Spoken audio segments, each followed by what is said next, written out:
If you're a voiceover artist like me, one of the things that you actually hate doing is auditioning. It's time consuming. It's nerve wracking sometimes, wondering if you're going to get the job, right? I recently did a video talking about the fact that I hate auditions. I literally hate them.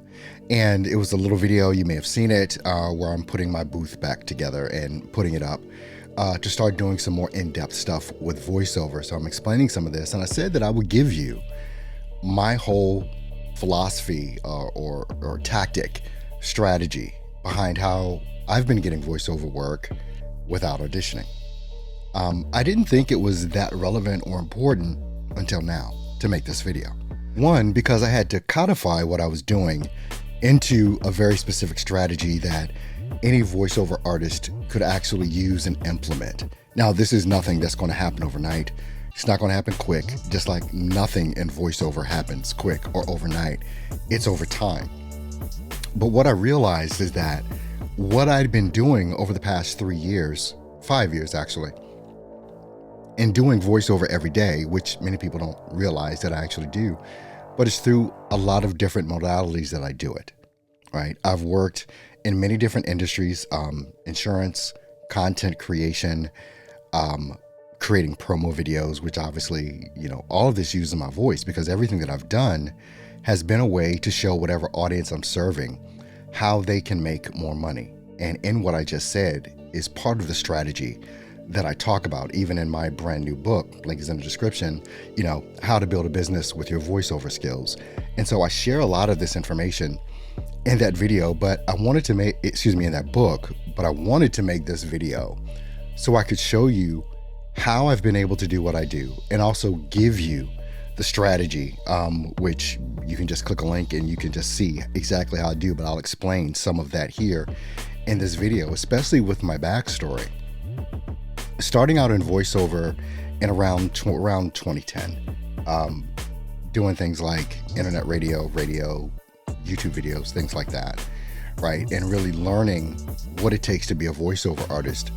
Now, learning how to be a voiceover artist, buying the gear, learning how to use your DAW, creating your perfect environment to record in, those are all things that you can get, anywhere on YouTube, because most coaches are talking about that, even talking about like how to get work on Fiverr or Upwork or voices.com, Voices123, Bodago, all these different platforms that are out there that allow the voiceover artist to go in and audition basically and get gigs or get jobs to do voiceover work. The thing about that is that process, even though I made really good money on platforms like Fiverr, I remember getting one job with Hewlett Packard, which paid me over $6,000. I think it was like $6,300. There's a video on my YouTube channel talking about that as well, on how that process came about. So you can make money on these platforms by people finding you, but mostly it's through auditioning, which that's, again, the process that I utterly hate doing, is that. So the premise, especially in that little video that I made a day or so ago, while I was putting my booth back together, I talked about having the epiphany, or I should say I had the epiphany, and that's why I made the video, about how I've been getting consistent voiceover work every week without auditioning. Now, no one has ever talked about this before, and that's okay, right? There are some great things out there online about how to get work in voiceover and the things it is that you need to do, which all of them are valid. All of them are important, and most voice actors are going to get their start by doing those types of things, which will always be true. Those things will always be true, and you can follow that strategy and that line if that's what you want to follow, and if that's especially what you're having success in. You want to do what works for you. Even what I'm about to share with you, it's not that this is what you should do instead. This is an alternative for some people to dig into something if they have the talent and skill to do it. So what did I realize? Let's get into this. So I do a podcast. It's called The Earl Hall Show. And I interview people in business, authors, content creators, different platforms out there that people can use to do things. I talk about AI sometimes and how you can do better, basically, and get inspired by the people that I'm interviewing. And so what does this have to do with voiceover? All right, so let me break this down for you. Inside of the Earl Hall Show, which is my podcast, you can see here on YouTube, in the middle of the show, there are always promo videos that are there, commercials, for lack of a better term, commercials that I create for people, right? Now, this is where my voiceover skills come into play, because even up until now, everything that I've been doing, I got a background in a lot of this because of being a voiceover artist and using my voice to help other people sell their stuff, sell their products and services. Now, that's what all of us do as voice actors. We're helping others sell their products and services. Now, here's where the epiphany came in for me, because I was like, okay, I do the Earl Hall Show. I create promo videos for people. I do voiceover. I do video production, those types of things. And then here's where the epiphany came in, because as I said, I get consistent work every week to do different jobs, mostly around creating a promo video, because I not only use my voice, but I have the skills of video production as well. So that helps with what I do. But what I realized is the guests that I have on the Earl Hall Show, all of them became clients and are still using my services over and over again to use my voiceover skills and my video production skills to create them a promo video or commercial, whether it's 30 seconds or 60 seconds, that not only goes in my show, but it also, they're able to use that to promote their products and services online. What I realized is that, and this is one of the premises in my book, how to build a business around, or how to build a business with your voiceover skills, is that this is the business that I've built. And it was almost subconsciously there. It wasn't right up front the whole time. But by doing a podcast, interviewing industry professionals, authors, content creators, people in AI, all these different things, they come to me to be on the show. They also come to me because I offer them pretty much a package where it's, you get on the show, you get a 30-second promo video, and you get that video placed in 6 future episodes of the Earl Hall Show. So it's all combined in everything, and it's how I continue to get repeat customers. It's how I continue to get repeat work to utilize my voiceover skills, which is my first skill. Then it's video production, script writing. All of these things come to play. And then also being able to carry a podcast, whether it's interviewing someone or whether it's just a talking head on what I do. So what I did was I came up with a way, and this is specifically for you. If you're looking to start trying to get work without auditioning, this is a way that I've consistently been able to do it, and you might want to take a look at. You might not want to take a look at it. So I've got a link where you can download my whole process. It's not going to cost you anything. I just want to give it to you. And you can literally see the process of what I've done to make this palatable, to bring out my unique strategy on getting consistent work by being a media personality, talking to the audience of people that I want to create voiceovers for. Are you following me? So instead of looking for someone, hey, do you want to use me as a VO or a video production expert?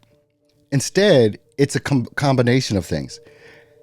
Hey, I'm interested in what you're doing, or actually people just come to me to be on the show. So it's not really that big of a deal. Sometimes I may reach out to some people, but most of the time people just come to me, right? So it's about reaching your audience with something other than, hey, this is my mic, this is my booth, this is, my DAW, this is how I use it, all fine and good. And I think you should still do those things. But now there's a reason for people that I want to do the work for. I'm interviewing them on my show. They not only have a knowledge of me as a media personality, they also see the products or the productions that I've done for other people just like them. And I want to continue to do work with those types of people. So here's a couple of things I want you to think about. And I want you to make sure, go ahead, there's a link in the description. You can grab my whole entire strategy. You can literally grab the whole thing for free. It's not going to cost you a dime. Think about what genre you want to be in. What type of voiceover do you want to do? How can you create a podcast around that? That, let's just say, if you're into video games, I'll just pick something at random. Interview people that love playing video games or actually create video games, right? Because they want to sell something. And that's the whole thing. You want to interview people that have something to sell. So pick a genre that you love and you want to promote not only the person that is on your show, but also promote that you do commercials in that genre.